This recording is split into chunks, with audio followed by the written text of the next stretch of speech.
habis marah sama anak, rasanya nyesel banget. Hai Mams, welcome back to channelnya Mama dan Rafa. Thank you buat para Mams yang sudah subscribe, like, dan komen. Tapi buat yang belum, jangan lupa di subscribe dulu ya, thank you. Ketika marah sama anak, terus ngeliat anak tidur malah ikut nangis, minta maaf. Atau anaknya dimarahi sama papanya sendiri, mamanya juga ikutan baper. Rasanya tuh kayaknya capek banget ya. Menjadi mama tuh aduh luar biasa banget. Dan akhirnya Mams aku ngerasa nih, ketika aku marah, ketika aku ngomel, kok kayak ada yang gak beres nih dalam diri aku. Akhirnya aku yang menilai diri aku sendiri, merenung kenapa ya diri aku seperti ini.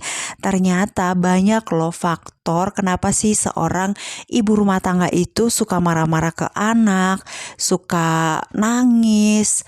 Itu ternyata banyak hal yang dialamin para mama semuanya. Yang pertama yaitu faktor kelelahan. Faktor lelahnya itu yang ngurusin rumah, iya, nyuci piring, nyetrika, nyuci, beresin anak, ngantar anak sekolah. Memang terlihat gampang, tapi itu pekerjaan yang menurut aku tuh melelahkan banget dan dikerjakan setiap hari. Yang kedua, seorang mama itu di rumah sama anak aja. Mungkin bisa aja seorang mama juga gak keluar rumah atau gak ada teman curhat. Bahkan apapun masalah yang dialami itu ditanggung sendiri. Itu yang menyebabkan para mama juga merasa kelelahan secara mental. Yang ketiga, mungkin ada suaminya yang cuek lah, yang gak pernah bantuin ngurusin anak atau gak pernah bantuin ngurusin rumah. Itu adalah salah satu penyebab mama juga merasa kelelahan. Bayangin deh kalau lelah terus dikurang perhatian, gak ada teman curhat, itu juga bisa menyebabkan faktor kelelahan sama para mama. Nah, makanya aku nih sebagai orang tua yang dulunya itu ngomelnya parah banget, suka nangis, suka marah-marah, tapi habis marah-marah ya minta maaf juga sih. Cuman ada rasa ternyata seorang ibu rumah tangga itu ya bukan marah karena hal yang biasa, tapi memang mereka tuh lelah fisik, lelah mental. Makanya nih aku tuh mencari solusi. Gimana solusinya biar aku bisa menghadapi pekerjaan ibu rumah tangga itu dengan enjoy dan aku gak marah-marah. Nah Mams bisa melakukan ini jika Mams juga suka marah-marah. Yang pertama, Mams itu harus punya waktu sendiri.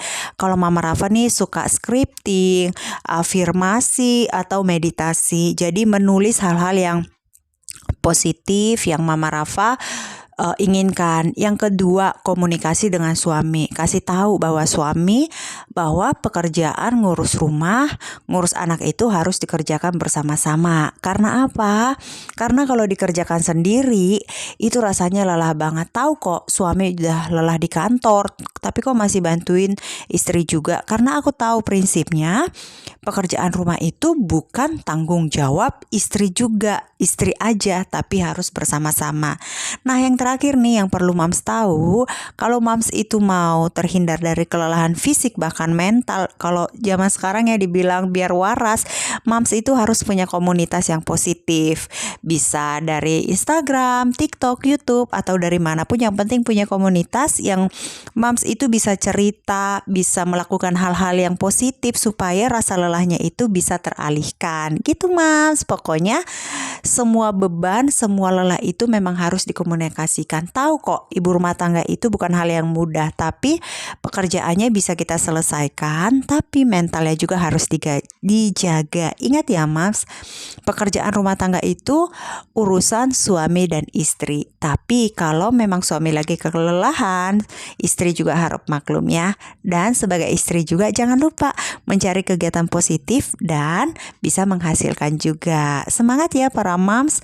Ayo kita lawan beban fisiknya, mentalnya, supaya menjadi para Mams yang sehat mental, sehat fisik, dan dijamin hubungan sama anak baik, sama suami baik. Pokoknya bisa menjadi keluarga yang bahagia. Semangat semuanya, semoga bermanfaat. Jangan lupa like, comment, subscribe. Thank you.